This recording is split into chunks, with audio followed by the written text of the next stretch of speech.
first and foremost. All right. But number one, create constant pressure on Dak Prescott. Here's the passing offense yards per pass attempt. As you can see here, let's see where we rank. We rank fourth in the league at 8.5 yards per pass attempt. That's our passing offense. Dallas is 18th at 6.4. So what's that tell you? They're doing a little more dinking, or as they say, dacking and dunking, right? I've heard them call it dink and dunk Dak many times before. They're looking to check it down a little more than the Packers are. These aren't air yards, but typically when you're gaining more yards, yes, it means you're more effective. But we know Jordan likes to throw the ball down the field a lot more often than most teams do. All right. So with that, let's move along now to quarterback rating or quarterback grade, I should say, according to PFF. All right. Sam Darnold leads the league right now at 91.9 PFF grade. Dak Prescott is second in the league at 90.2. Jordan Love, ninth in the league at 79.6. Now, why do we mention that? The fact that Dak has such a high grade tells me that he's making the right decisions on the field. Now, even though those yards per pass attempt are lower than Jordan Love's, you see the grade is higher. To me, that tells me he's being a little more effective playing within the scheme. But again, a lot more dinking and dunking and probably less explosives in that regard. So with that being said, you look at that matchup there. Dak Prescott, guys, he's the Tuesday player this week. We got to stop Dak Prescott. We got to stop the passing game. If we come out and we neglect to run a touch and they end up beating us by running the ball, for me, that's a lot easier to live with than to just go out there and go, nope, we don't think Dak can beat us when all signs are pointing to him having a great year. That makes sense. So I would rather them play left-handed, force them to play left-handed, i.e., lean on the running game, than just go out there and be too aggressive in our run fits and let Dak Prescott wing it all over the yard and rack up explosives. All right. So unleash Micah Parsons and Rashawn Gary. The most critical element of the game plan is leveraging Micah Parsons against his former team. Parsons' motivation will be high, and his consistent pass rushing pressure, 15 quarterback pressures this season, will force Prescott into mistakes. Now, you'll notice here we mentioned the pressures, right? I want to say that Parsons is leading the league in pressures, I believe. Regardless, he's leading the Packers in pressures, no doubt. But Rashawn Gary's leading the Packers in sacks with 4.5. So, again, let's get pressure with 4 with those guys. Break out that cheetah package and go with the cover 3 zone. Anything that's 3rd and 6 or higher, meaning a 3rd and long look like 3rd and 7, 3rd and 8, 3rd and 13. Let's get them in those spots to where they have to pass in those 3rd and long looks, and let's just get pressure with 4. That should be the goal here. You'll probably see a little touch spine going on with our one tech just to keep Dak from scrambling all over us as well. So if you do want to go to a man coverage look, again, I'm not saying we should, but Hafley's got to mix that in. You're not just going to run 100% zone all night. I'm not saying you should. If you play man coverage on those man coverage calls, have that one tech, whether it's Carl Brooks or Kobe Wooden, line up in the one tech, basically meaning the A gap in between the center and the guard, run that touch spy, let him engage with both blockers, keep his eye on Dak, and then you're essentially playing a mid spy to make sure if Dak tries to scramble up the middle, you got a defender ready to smack him in the mouth. All right. So Devontae Wyatt, 2 sacks on the year. So I wouldn't be surprised if he has a decent game here with them having offensive linemen out as well. Micah Parsons with 1.5 sacks, LVM with a half sack, Carl Brooks with a half sack, Adrian Cooper a half sack, Baron Sorrell with a half sack as well. One thing we did against Dak when we played them in that playoff game that I specifically remember is we had our slot corner, which was at the time Keyshawn Nixon. He was playing a hook curl. And he played curl flat as well. But in that hook curl, it's almost like it was a built-in spot. So if you want to fire a backer somewhere else and you want to have that nickel back or that star position kind of play a little bit deeper spy look, that's another way that you can keep Dak contained. I remember Keyshawn playing that hook curl spy and then attacking Dak as he scrambled right. Dak had no idea that he was going to blitz on him like that, right? Because it was a design spy, and he ended up making the tackle or the sack in that specific spot. So exploit the weak offensive line. The Cowboys are missing key offensive linemen Tyler Booker and Cooper Beebe, which will open up opportunities for Parsons and the rest of the defensive front to pressure Prescott. So again, you look at the offensive grades, their highest graded offensive lineman, which was Tyler Booker. Okay. He was grading out a 65.0. He is out this game. Right. If I remember correctly, you guys correct me if I'm wrong in the chat. I'm pretty sure Booker was out. We should probably let me do this real quick. Might be a little bit of dead time, but I just want to double check. Let me make sure that we've got that final injury report because I don't want to give you guys misinformation here. Let's make sure that he is out. I want to say he went on. Let's see, Tyler Booker is definitely out. Okay. And I want to say that BB went on IR last week. You guys correct me if I'm wrong in the chat. I believe that was correct. Yeah, Booker and BB out. Thank you, Joe. Appreciate that, buddy. There you go. I love the chat, man. You guys are awesome. Thank y'all for looking it up. So Booker out, right? Next, you got Brock Hoffman, a 63.1. He's their center. Okay. Next, you got Terrence Steele, tackle, 60.8. TJ Bass, minimal snaps, it looks like, but a 60.0. Tyler Smith at guard, 56.0. Cooper Beebe, even though he's one of their better offensive linemen, he was grading out pretty bad this year, 53.9. He may have been banged up before he went on IR, to be honest with you. And then Tyler Gotton, you guys remember, was an offensive lineman that was graded right around where we had Jordan Morgan there, first round grade on our boards. He's got a 45.9. So you see, this offensive line, guys, I know the Packers don't have any room to talk. Our offensive line's played like cheeks the first 3 weeks, but you could see how this would be just rush forward, man. There's no reason to try to simulate pressure and bring all these exotic blitzes. Let's make Dak second guess throwing that ball on the first and second read, knowing there's 7 in coverage, and let's get pressure on them. But it starts with stopping the run, obviously. Now, blitz selectively, but effectively. Again, I'm not saying we shouldn't blitz at all. With the Cowboys missing their star receiver, CeeDee Lamb, the Packers can be more aggressive with their blitz packages, especially on third down. So you have room to make a few errors there because they don't have their number one receiver in. Now, George Pickens is the guy you probably want to bend the coverage towards a little bit. What do I mean by that? When we run a cover 6 look, let's just say it's a cover 6 spot drop. Whichever side that George Pickens lines up on, make sure that's your cover 4 side. And for those of you who don't know, a cover 6 is essentially half the field is cover 4, the other half is cover 6. So what I mean is the 2 deep quarters look, that side of the field, the cover 4 side of the cover 6, make sure that's on George Pickens' side. What does that mean? If George Pickens lines up as the X, let's say he's playing X, and they're in a Trey Wright look like we showed you earlier, and then all of a sudden they break the huddle, they come out, they show that formation, and then they call a quick shift, and they bring someone else to the other side and put Pickens on that side. If you had the quarters call on that left side, and now Pickens on the other side of the field, just flip your defense. Let's make sure the quarter stays on Pickens' side. It's not necessarily like, hey, we'll pick the pass off if they throw it there. But when Dak drops back, knowing that we like to run a lot of cover 6 since Jeff Hafley got to Green Bay, he's going to look and see, okay, quarters that side, let me work to the cover 2 side. That's typically what's going to happen. So you take George Pickens out of the equation before Dak even has a chance to throw him the ball. Unless Dak wants to get aggressive and try a shot play or try something to that quarter side, which we welcome that, right? So again, you're forcing the offense to play left-handed. That's the goal here. So, all right, let's talk about the turnover battle. We need to win the turnover battle, guys. You know, turnover differential is probably the most important stat outside of the scoring points and allowing points to be scored, right? That's why we talk about points per play and points per play allowed as the 2 most important statistics when it comes to gambling in the NFL and trying to pick a winner in that regard. Now, turnover differential comes right in behind those 2 statistics, okay? Turnover differential right now, Dallas is in 31st place, tied for 31st in the NFL at minus 1.7 on their turnover differential. So, again, when you're talking about a team that turns the ball over a lot, let's put 7 in covers. Let's give Dak every possible opportunity to turn that ball over, if that makes sense. So just wanted to mention that. Now, moving along, target vulnerable players, all right? After a 4 turnover performance in their loss to the Bears, the Cowboys are susceptible to mistakes. Pressure Prescott into making bad throws and challenge for contested catches to generate turnovers. Try to do it with 4.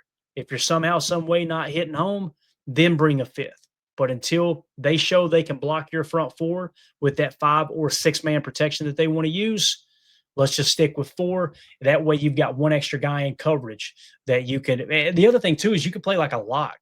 You know, you could go with like a cover 3 lock, which is essentially, some people call it man lock. Some people will call it lock 3 or lock 2 or lock 1, depending on where their target is that lines up. But let's say George Pickens, let's say they watch the tape. The Packers watch the tape. And I feel like we're giving George Pickens a little too much credit here, but, you know, I do feel like he's their best target outside of Ferguson, who's the check down guy.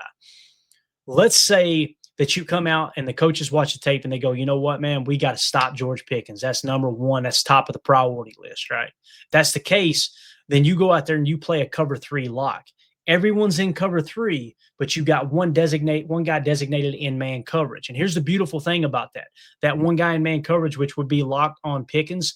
If it's a cover three lock, then that means that Pickens is lined up in the three, count from the outside in. First receiver one, second receiver two, whether it's a tight end or not. Third receiver three. So if he's in the three, then it'd be cover three lock. If he's in the two, it's cover three lock two, right? If he's in the one, same thing, cover three, one lock, or cover three, lock one. And what you can do is you can study the analytics and go, what route does George Pickens run the most? And what route do the Cowboys like to attack with him the most, right? So what's he good at, and what do they lean on the most when they're targeting George Pickens? Or it may be a universal number like with CeeDee Lamb. If that's the case, right? Let's say it's a deep dig route. Then that lock defender, what you're going to do is bait him into throwing that dig. It doesn't mean you just sit inside leverage and deter them from throwing the dig. It means you know what they like to do, so you try to bait him into throwing that dig. You just got to be careful in the lock coverage, because that one guy in man coverage gets so focused on his assignment and he's got his eyes on his work, which would be George Pickens in this case, and you take yourself out of the run fit a little bit. So just got to be aware of that as well. So, all right, next you've got forced fumbles with punch technique. With the Cowboys missing key offensive weapons, forcing fumbles will be a momentum killer. Parsons, Cooper, and other defenders should focus on attacking the ball when tackling. Point that out because you guys remember the ball king, right? In camp, would love to see them really, really press into implementing that. Now, again, you don't want to do it at the detriment of missing tackles, but I don't think we're worried about this defense missing much tackles. Let's attack the football. Let's go in there and make sure when they're dinking and dunking to Ferguson like they do, that's what they love to do, is just hit him underneath, as Dak is just, checking it down. When you go to attack Ferguson, rally to the ball and use that punch technique, use that swipe technique. Remember Charles Woodson back in the day, he would literally go in and that first arm, as he's going to wrap up and tackle, he's punching down at the ball as he's wrapping up to make the tackle. Use that in the peanut punch as much as possible, man. That's what we need to do to force fumbles and win that turnover differential battle, okay?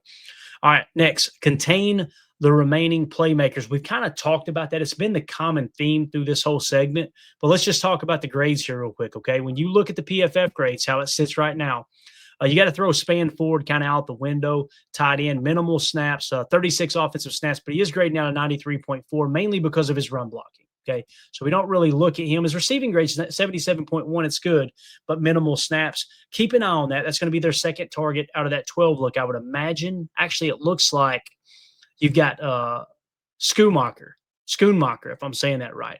He's got 68 snaps. So those are your three tight ends: is Jake Ferguson, you got Schoonmaker, and then you've got Span Ford. Span Ford's grading not the highest, but he's got the fewest amount of snaps. So you would imagine that grade's probably going to go down if he gets more snaps. However, here it is in order of PFF grade. Kevontae Turpin, wide receiver, 73.5. He's got 91 snaps. So expect Turpin to kind of step up and play alongside George Pickens. So you got to keep an eye on him. Javonte Williams, halfback, right? He'll catch the ball out of the backfield as well. 72.9. He's played 155 snaps. George Pickens, he's the 26th highest graded receiver so far this year. 71.5, 196 snaps. CeeDee Lamb, cross him off the list. Okay, you ain't got to worry about him. He's out. Ryan Flournoy, if I'm saying that right, wide receiver, 67.7, only 35 snaps, not overly concerned there. Miles Sanders, you guys remember he used to play for the Eagles back in the day. Another halfback, 65.0, 58 snaps so far. Jake Ferguson, everybody's talking about Jake Ferguson being all world, right? And I know we got a lot of Wisconsin Badger fans in here. I understand it. I get it. But 61.7, guys, we got three tight ends that are grading out higher than him on our roster. Again, so why is he getting so many targets? Why has he got so many catches? Because they're just checking it down to him. And I'm telling you, these defenses are making sure that Dak doesn't have much to throw over the top too. That's essentially how they're approaching this. So Jake Ferguson, I'm not near as worried about as George Pickens. I'm really not too concerned with George Pickens with the way our coverage is playing. We got one of the best, some of the highest cornerback grades in the entire league between Keyshawn Nix and Carrington Ballantyne, everybody across the board, right? But George Pickens, to me, is a bigger concern than Jake Ferguson, hands down. So, and then of course, Jalen Tolbert, 60.5 on 150 snaps. So there is your second most wide receiver snaps, right? So Jalen Tolbert, and he's grading out at 60.5. Not overly concerned with him according to the PFF grades here. All right. So let's talk about Jake Ferguson for a second. Bracket Jake Ferguson, tight end. Jake Ferguson became Prescott's primary target after Lamb's injury. The Packers should use bracket coverage and physically play at the line of scrimmage to limit the impact and force Prescott to look elsewhere. What does that mean? They like to chip a lot, right?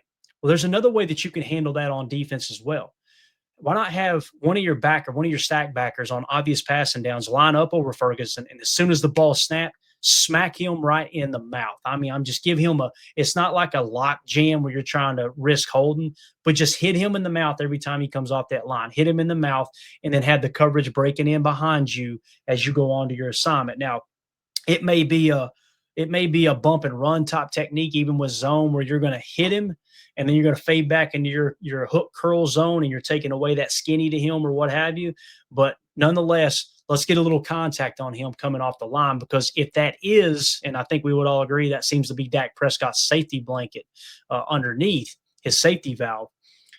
When you jam him at the line, most of the time those quarterbacks will kind of look off of him immediately, right? And they'll try to get to another answer to the equation. Or when let's say the read is 1, 2, then come to Ferguson on the check that's opposite side. Let's say it's a Dubs look, 11 Dubs, and Ferguson's 1 of 2 on the right. And let's say it's a concept like a tosser concept or even a slot cross where it's go to the slant / cross, then the dig, then come to Ferguson. If you've knocked Ferguson off balance, if you've knocked him off of their timing, then he's not going to be where Dak expects him. That's where you get off on a throw. Even a half a yard, ball gets tipped, interception, that type of stuff. So make sure you're ready to knock him off his mark. Focus on the Cowboys' new targets. With Lamb and 2 offensive linemen out, the Cowboys have turned to new receivers. Defense coordinator Jeff Hafley should emphasize tight coverage and force Prescott to throw into contested windows. Again, the only way you're going to do that is if you neglect the run just a little bit. So you may have to do that in these passing situations, and now make you a little vulnerable to a draw. But again, bend but don't break, bend but don't break. Let's wait for him to make the mistake. Let's don't get too aggressive. All right. And again, when you look at our cornerback room, this is what I was talking about, guys. Keyshawn Nixon, 78.4, 6th highest graded corner in the league right now. Carrington Valentine, 77.4, the 11th highest graded cornerback in the league right now. Nate Hobbs, 70.6, the 26th highest graded cornerback in the league. And then Javon Bullard, a 47.7, he's 90th. So Bullard is obviously the weakest link there, according to PFF. I'll let you know when I disagree with PFF. You guys know I do it all the time if you watch the show regularly. I don't disagree with this grade on Javon Bullard. His coverage has not been good. It wasn't good last year. It's not been good early this year. I'm not going to sit here. You guys know I tend to lean toward glass half full, but if you see it, you got to say it. I feel like he's really good in run fits. He's very aggressive in the run game. I love him attacking smoke screens, bubble screens, things like that.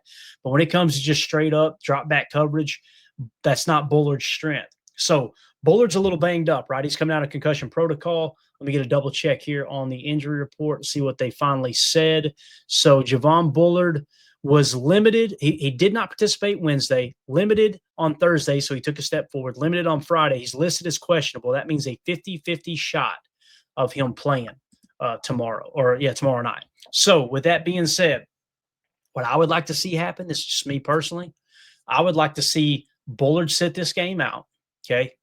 And don't risk any further injury with the concussion. If you're not 100%, you're already not playing great football. Let's sit him down, all right? Now, to the best of my knowledge, they only called up Lasita Smith. They signed Brant Banks from the practice squad to play offensive line, and they activated, I think, or called up Lasita Smith, I think is who it was. You guys double-check me there. So that means to the best of my knowledge, they haven't called any corners up. If you guys know, let me know in the chat. However, that's the case, they're probably expecting Javon Bullard to play. I would rather see Nate Hobbs play the slot in our 11 personnel and get Carrington Valentine's butt on the field. Guys, how many times do we have to see Carrington do this? He was tied for the lead in interceptions amongst our cornerbacks last year with 2 with Jair Alexander, right? He actually had 2 red zone interceptions last year. He didn't give up a touchdown all year last year. He's already given up 1 this year, but he didn't give up any last year, the entire season. Let's give him an opportunity. Forget the fact that Javon Bullard was a second-round pick. Throw that out the window. I don't care that Carrington was a seventh-round pick. I was hard on him his rookie year. Valentine played like cheeks. These last 2 years, or last year and this early season here, he's playing great football. Get him on the field. So put Nate Hobbs in the slot, have Keyshawn on the outside, along with Carrington on the outside, and you look like one of the best nickel secondaries in the entire league, especially with Xavier McKinney back there, and of course Evan Williams playing good ball as well. So that's how I would like to see them approach this. What will they do? They'll probably have Javon Bullard activated and he'll be in the slot. If that's the case, now CeeDee Lamb being out, you're not as worried because he did play a lot of the slot and a lot of that flex type receiver role, right? But again, just I would much rather have Nate Hobbs in the slot. That's just me. Second round pick though, and Javon Bullard, going to be hard to keep him off the field, right? That's essentially what the way GMs look at it and coaches look at it is, all right, he's a second round pick as opposed to a seventh round pick. So not saying I agree with it though. So that's how I would approach that in the secondary. Again, our secondary is playing good ball outside of Javon Bullard, according to PFF. We'll see how that goes though. So, and then special teams, I know it's a hot button topic. Pretty blanket statements here. Secure returns. The Packers should prioritize solid blocking and secure returns to give the offense favorable field position. Listen, don't muff the punt. If there's any doubt, let that. I would rather them down it on the 3 than us muff a punt. Or last week there was something about happened where one of the kick cover guys almost ran one of our guys. I think it was Keyshawn almost got ran into the ball as Matthew Golden yelled Peter, right? So let's play that stuff safe. This is not the week to be aggressive on special teams. The last thing you want to do is when you look at this matchup and these teams line up and you go, man, Packers seem to have the advantage here. The last thing you want to do is tilt out field in the Cowboys' direction off of special teams gaps, right? And then, of course, avoid mistakes. With both teams missing key players, special teams blunders could be a deciding factor. Packers must avoid